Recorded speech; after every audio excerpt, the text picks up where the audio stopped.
picking up on page 71 of Masaru Emoto's The Secret Messages in Water. This section begins right after the demonstrations of the various crystals. Right there.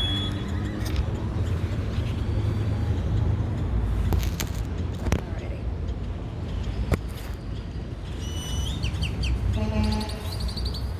We can see the wonder of the water crystal photographs with our own eyes. As a result, our consciousness makes a rapid leap. This awakening of the consciousness happens almost instantaneously. The fact that things we have thought and felt can be seen with our eyes accelerates this change. Another Swiss participant responded, "Through the photographs, I could see that the energy of our consciousness and words can change things that we can actually see with our eyes. This is the first and only way that this elusive energy can be viewed. We don't believe what we can't see, but the ice crystals show us everything. It's no longer about whether you believe or disbelieve. Using this method, anyone can conduct their own experiment and prove it for themselves." And a Japanese reader wrote, "Water is not just another substance. It is the life force of majestic nature." It made me once again realize the mysterious ability of water to cleanse and give life to all living. I can see that the soul, feelings, and vibration have an effect on the formation of ice crystals, and through this I can feel the importance of the soul in words. This information is extremely wonderful and uniquely impressive. It appears that ice crystals are closely and permanently linked to the human soul. When I think about why ice crystals have spoken to so many people, I know that it is because they contain the key to the mysteries of the universe. And this key can unlock the consciousness required to understand the proper order of the universe and our role in it. Water is the mirror of the soul. It has many faces, formed by aligning itself with the consciousness of human beings. What gives water its ability to reflect what is in people's souls? In order to answer that question, I would first like to make sure that you understand this fact. Existence is vibration. The entire universe is in a state of vibration, and each thing generates its own frequency, which is unique. All that I have to say in this book is based on this one fact. My years of research into water have taught me that this is the fundamental principle of the universe. It can be said in just 3 words, but for people who have never heard them, these are very difficult words to understand. You might think, existence is vibration? Even this table, this chair, my body, how can everything that can be seen and touched be vibration? It is indeed difficult to believe that things that you can pick up with your hands and examine, things like wood, rocks, and concrete, are all vibrating. But now, the science of quantum mechanics generally acknowledges that substance is nothing more than vibration. When we separate something into its smallest parts, we always enter a strange world where all that exists is particles and waves. Let's imagine that you could reduce your body to microscopic size, and that you set off on an exploration to discover the secrets of the universe called you. You would soon see that each thing consists of nothing more than atoms, each atom being a nucleus with electrons rotating around it. The number and shape of these electrons and their orbits give each substance a particular set of vibrational frequencies. You would discover that whatever the substance, nothing is solid. Instead, there is only a nucleus surrounded by an endlessly rotating wave. Everything is eternally moving and vibrating, on and off, at an incredible speed. According to the Hanyo Shingyo, the Buddhist Wisdom and Heart Sutra, that which can be seen has no form, and that which cannot be seen has form. We can now say that this strange contradiction, spoken ages ago by the Buddha, has been proved true by modern science. Our eyes can see objects, but they can't see vibration. However, I'd like you to ask yourself if you haven't had an experience similar to the following. You're talking with someone in a room, and the mood is warm, friendly, and free-flowing. Then another person enters the room. The moment they open the door, you notice a change in the atmosphere. And now, instead of warmth filling the room, the space is encased in a dark, cold mood. You look at the new arrival's face and see a haggard expression and humped over shoulders. Someone who looks like they're just tired with life. What could be the cause of this pain? Maybe a broken heart, a mistake at work, or just general disgust with life. I'll leave it up to you. What I want you to think about is why the mood in the room changed the moment the door was opened. Human beings are also vibrating, and each individual vibrates at a unique frequency. Each one of us has the sensory skills necessary to feel the vibrations of others. A person experiencing great sadness will emit a sadness frequency, and someone who is always joyful and living life fully will emit a corresponding frequency. A person who loves others will send out a frequency of love, but from a person who acts out evil will come a dark and evil frequency.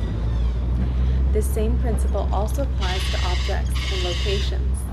For example, there are locations where accidents frequently happen, locations where businesses succeed, and locations that create happiness.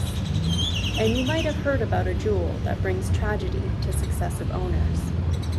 This applies not only to physical objects, but the various phenomena that go on in the world also emit characteristic frequencies. A change in the energy of the atmosphere results in lightning and storms. Intense energy will result in natural disasters, but we need to realize that these are not evil events. If we consider the enormous amount of evil energy being blown away, perhaps we should actually be appreciative of lightning and storms. For another illustration, think about the fact that people around the world enjoy coming together to celebrate. When people gather, wear special clothes, sing and dance, and are festive, the result is that stagnant and evil vibrations are dissipated and joyous vibrations are created. All things vibrate, and they vibrate at their own frequency. When you understand this, you will significantly broaden your understanding of the universe. With this understanding, your eyes will open to things you have never seen before, things previously pushed to the back of your consciousness. And these discoveries and feelings will give new life to your soul. The fact that everything is in a state of vibration also means that everything is free. Sound. Close call.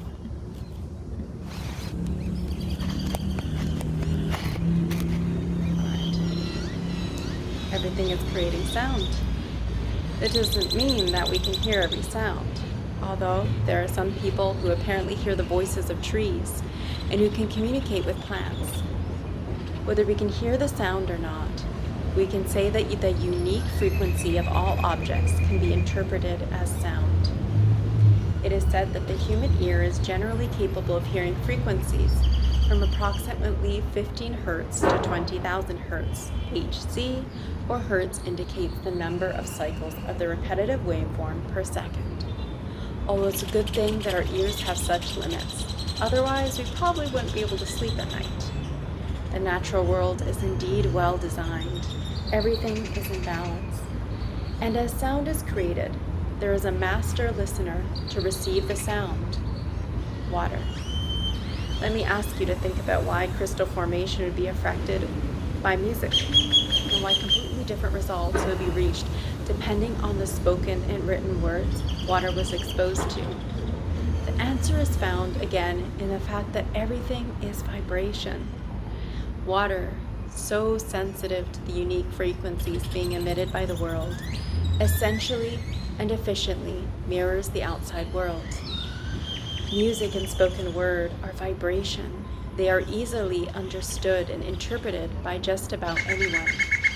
Sounds like the chant created by a human voice at a Buddhist funeral create a healing frequency. But how can we interpret the phenomena of crystal formation being affected by words written on paper and shown to water? The written words themselves actually emit a unique vibration that the water is capable of sensing. Water faithfully mirrors all the vibrations created in the world and changes these vibrations into a form that can be seen with the human eye. When water is shown a written word, it receives it as a vibration and expresses the message in a specific form. You might think of letters as being a visual code for expressing words. But what fundamentally are words? The Old Testament states, "In the beginning there was the Word." This would mean that before the creation of the universe, there existed the Word. My interpretation is that this is the Word created human beings, and human beings then learned words from nature. In primeval times, when people lived within nature, they needed to protect themselves, and so they were sensitive to the frequencies and sounds generated by nature in order to detect danger before it could sneak up on them. The sound of the wind blowing, the sound of the water flowing, the sound of an animal walking through the grass, the ability to understand these sounds and relay them to others using one's voice was required for survival. It is likely that these attempts at language were simple messages of a few words. But with the development of culture and accumulation of experience, our vocabulary expanded. Why then are the languages that people speak so diverse? This is quite easy to understand if you consider that languages learn from the vibrations of the natural environment. The natural environment varies greatly with location, and each environment will create different vibrations. The volatile weather climate of Europe and the humid islands of Asia all create different vibrations that flow out of nature. In Japan, there are 4 distinct seasons, and so the Japanese language reflects this with a beautiful lexicon of weather-related words. Water exposed to the words "thank you" formed beautiful geometric crystals, no matter what the language. But water exposed to "you fool" and other degrading words resulted in obviously broken and deformed crystals. According to the Bible, before the Tower of Babel, all people spoke the same language. Perhaps this is telling us that even though location and natural environment differ, the fundamental principles of nature are the same. We can surmise that when a complete geometric crystal is formed, water is in alignment with nature and the phenomena we call life. The crystals do not form in water that has been polluted by the result of our failure to remember the laws of nature. When we tried taking photographs of crystals from Tokyo's tap water, the results were pitiful. This is because the water is sanitized with chlorine, thus damaging the innate ability of water to form crystals. When water freezes, the particles of water link together to form the crystal nucleus. And when the nucleus grows in a stable way into a hexagonal shape, a visible water crystal appears. But when information in conflict with nature is present, an incomplete crystal will be formed. The words gratitude and love form the fundamental principles of the laws of nature and the phenomenon of life. Therefore, water in its natural form is required to create the hexagonal form. By contrast, words such as "you fool" do not exist in nature and are instead unnatural elements created by people. Words that revile, harm, and ridicule are the result of the culture created by humans. It's likely that only vibrations of love and gratitude appear in nature, and observation of nature show this to be true. The trees and plants show respect for each other by the way they live in harmony. This also applies to the animal kingdom. Even lions only kill when hungry and never at random. The plants in the shadows of the trees do not complain, and animals do not try to take more food than they require. In an article in the March-April 1989 issue of the American Scientific Journal, 21st Century Science and Technology, Warren J. Hammerman wrote that the organic matter that forms human beings generates a frequency that can be represented by sound at approximately 42 octaves above middle C, the note near the center of the piano keyboard. The modern standard middle C is approximately 262 Hz. So this means that the sound reaches roughly 570 trillion Hz. Since Hertz means vibrations per second, this indicates that human beings vibrate 570 trillion times a second, a number that exceeds the imagination and indicates incredible and wonderful hidden potential. It is difficult to conceive 42 octaves, but just realize that the frequency of the human being is immensely diverse and unparalleled. The human being holds a universe within, filled with overlapping frequencies, and the result is a symphony of cosmic proportions. When I talk to people about vibration and frequency, I use what I like to call the do, re, mi, fa, sol, la, ti theory. The simple theory just means that the frequency of everything in the cosmos can be summarized in 7 parts: do, re, mi, fa, sol, la, and ti. The universe consists of an uncountable number of things ranging from the lowest to the highest frequency. It might help to imagine keys aligned in order on a piano keyboard, starting from the lowest sound. If you press down on the white keys, you will hit do, re, mi, fa, sol, la, and ti. When you move up the keyboard 1 octave from one do to the next, the frequency doubles. In other words, the doubling of frequencies divided into 7 parts is do, re, mi, fa, sol, la, and ti. Therefore, the repeating of these 7 sounds expresses all sound from the lowest to the highest. But what enlightenment can be obtained by seeing frequency as sound? The most important revelation is that of resonance. Sound of the same frequency resonates. This can be understood by making use of a tuning fork, a Y-shaped instrument used to tune the pitch of an instrument or voice. When a tuning fork is hit with a rubber hammer, creating a la sound, and a singer responds with a la, the tuning fork and the voice create a single frequency sound wave. This is called resonance. When one side creates a frequency and the other responds with the same sound, they resonate. It's said that likes attract, so it would appear that vibrations attract and interact with each other. With some careful observation, you'll see that this same phenomenon is going on all around you. A dog walking along the street may not respond to other animals it passes, but will be very responsive to a dog on the other side of the street. Dogs will often howl when they hear the sound of a siren, and this could also be a type of resonance. And we see this in human relationships.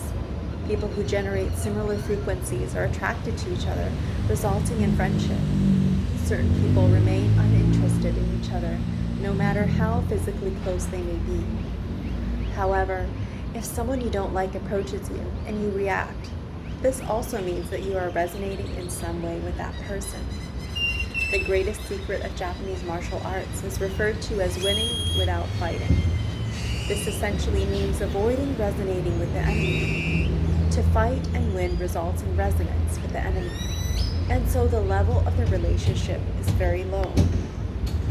When frequencies are fundamentally incompatible, they cannot resonate.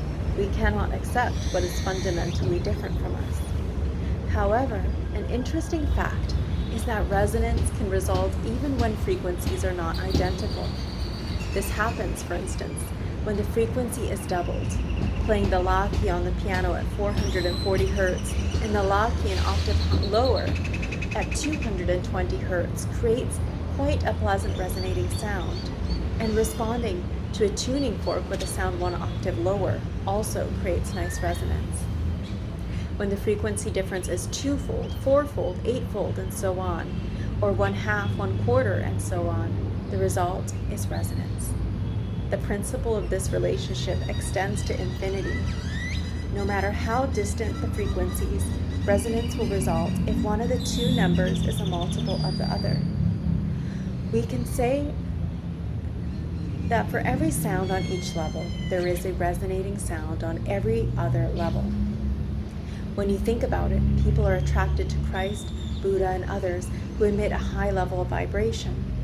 But we also find ourselves attracted to the low-level outlaws of society, such as Bonnie and Clyde.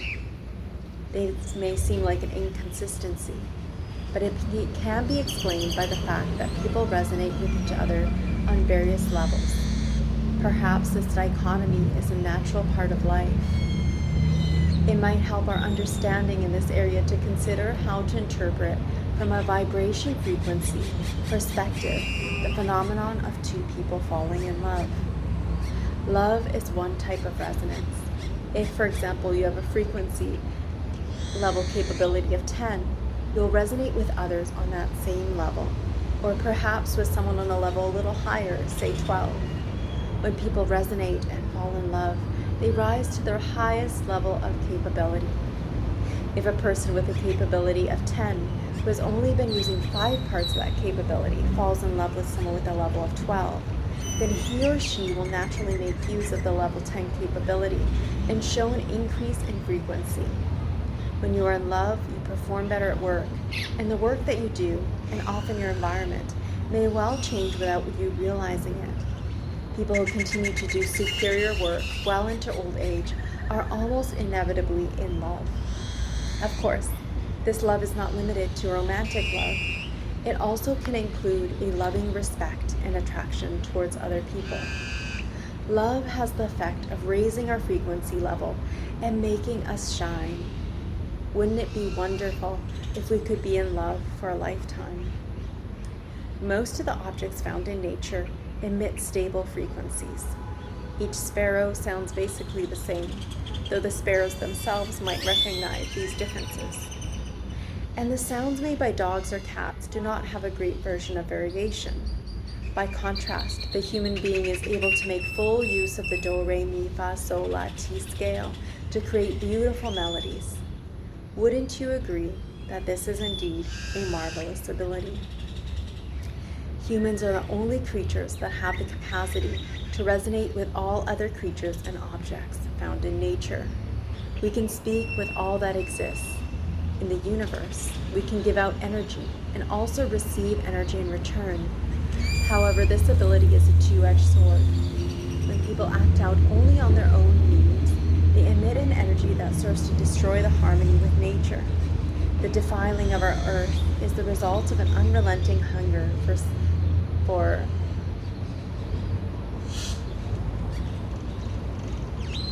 convenience and the fulfillment of greed. Initiated by the Industrial Revolution, this has led to lifestyles of mass consumption that seriously threaten the global environment. We have embarked on a new century, a time in history when we must make serious changes in the way that we think. Only the human can resonate with the rest of the world, and this is why it is so essential that we change our thinking so we can live in harmony with nature and not go on destroying the earth. What vibration we give to the earth and what kind of planet we create depends on each one of us as individuals. How will you choose to live your life? If you fill your heart with love and gratitude, you will find yourself surrounded by so much that you can love and that you can feel grateful for. And you can even get closer to enjoying the life of health and happiness that you seek. But what will happen if you emit signals of hate, dissatisfaction, and sadness? Then you will probably find yourself in a situation that makes you hateful, dissatisfied, and sad. The life you live and the world you live in is up to you.